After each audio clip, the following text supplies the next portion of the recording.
Here we go. Same graphs, this time with numbers. The goal is to take a given position, velocity, or acceleration graph and change it into the other two. The challenge is now we have to draw the correct graph shapes, and the shapes have to pass through the correct graph numbers. Suppose we're given the following position versus time graph. We are to make velocity and acceleration graphs that communicate the same motion. Drawing dots at each point, the motion changes. Curve becomes straight, straight becomes curve, curving down changes to curving up.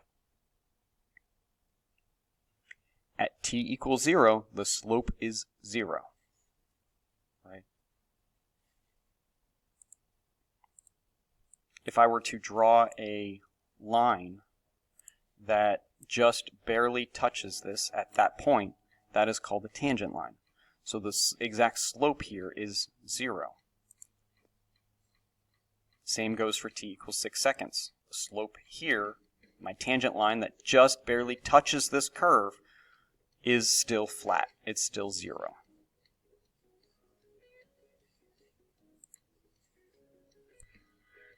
The position graph is straight between t equals 8 seconds and t equals 10 seconds. Find the slope of this segment. Slope should be 8. Graph a constant 8 meters per second on the velocity graph for the same time.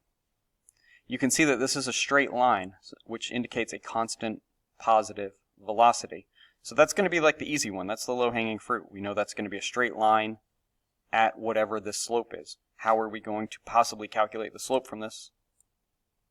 To get the slope, we just take the rise and divide that by the run. Rise, it looks like we are going up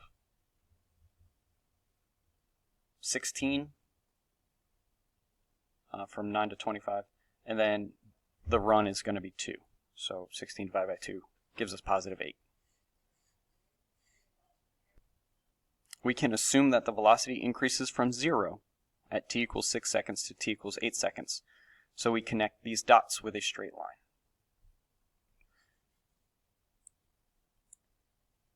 Zero slope, if I draw it again, increasing, and a steeper slope still. So our slope is increasing on this, and the slope of a position versus time graph is velocity. So that means our velocity is getting bigger and bigger and bigger.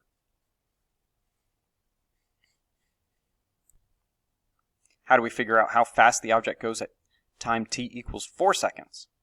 We draw, again, a tangent line to the graph at that point. The tangent line is shown in yellow.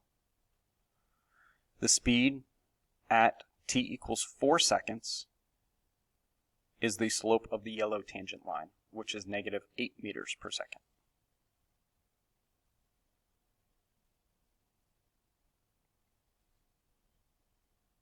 Plot that point on the graph. Velocity changes from 0 to negative 8 meters per second from t equals 0 to t equals 4 seconds. We assume that a change is at a constant rate.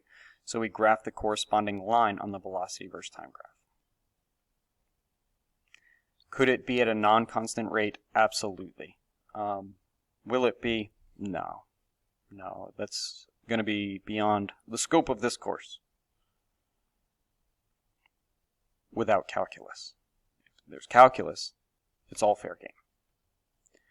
Velocity changes from negative 8 to 0 from t equals 4 to t equals 6. We assume that a change is at a constant rate, so we graph a corresponding line on the velocity graph. Going from velocity to acceleration is much faster. Let me get out of the way. First segment of velocity has a slope of negative 2, so we draw the line at negative 2 meters per second. Rise over run.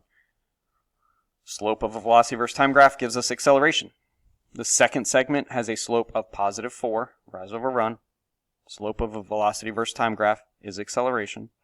So we graph a horizontal line at positive 4 meters per second squared on the acceleration graph. This third segment has a 0 slope, so we graph a 0 acceleration. That's it for that one.